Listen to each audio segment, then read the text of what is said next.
Hi friends, இங்கே பாருங்கள் rambutan எவ்வளோ பெரிய பிளான்ட்டு. நம்ம வீடியோவில் பார்த்த பிளான்ட்டு பாருங்கள், கஸ்டமர் ஆர்டர் பண்ணியிருக்காங்க. இது பார்த்தீங்கன்னா J33 ஜேக்குங்க. இதுவும் பாருங்கள் எந்த அளவுக்கு சேஃபாக பேக் பண்ணியிருக்குங்கன்ட்டு. இந்த மாதிரி தான் பிளான்ட் எல்லாமே பேக் பண்ணியிருக்குங்க. உங்களுக்கும் இந்த மாதிரி பிளான்ட் ஆர்டர் பண்ணணும்னு நினச்சிங்கன்னா சேம் இதே மாதிரி தான் பேக் பண்ணுவோங்க. அங்கே பாருங்கள் செண்பகம், மல்பெரி, இங்கே பாருங்கள் நல்லா சூப்பராக ஹெல்த்தியாகவே பேக் பண்ணியிருக்குங்க.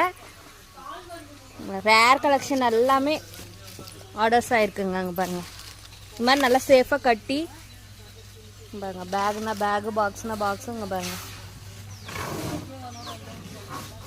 ரோஸ் பாருங்கள். இது பார்த்தீங்கன்னா ரெட் பலூன் ரோஸுங்க. இந்த மாதிரி நம்மக்கிட்ட மதர் பிளான்ட்டும் இருக்குது. 5 kg பேக்லேயே அவைலபிளாக இருக்குது. இதெல்லாம் பார்த்தீங்கன்னா தெரியும் ரோஸ் எந்த அளவுக்கு ஹெல்த்தியாக சென்ட் பண்ணுறாங்கன்ட்டு. ஸோ ஆர்டர் பண்ணுறவங்களுக்கு இந்த மாதிரி நல்லா ஒரு வீடியோவோ ஒரு ஃபோட்டோவோ எடுத்து உங்களுக்கு சென்ட் பண்ணுவோங்க. பார்க்கும் போதே தெரியும் எவ்வளோ பிக் சைஸ் பிளான்ட்டெல்லாம் நான் அவங்க ஆர்டர் பண்ணியிருக்காங்க. எந்த மாதிரி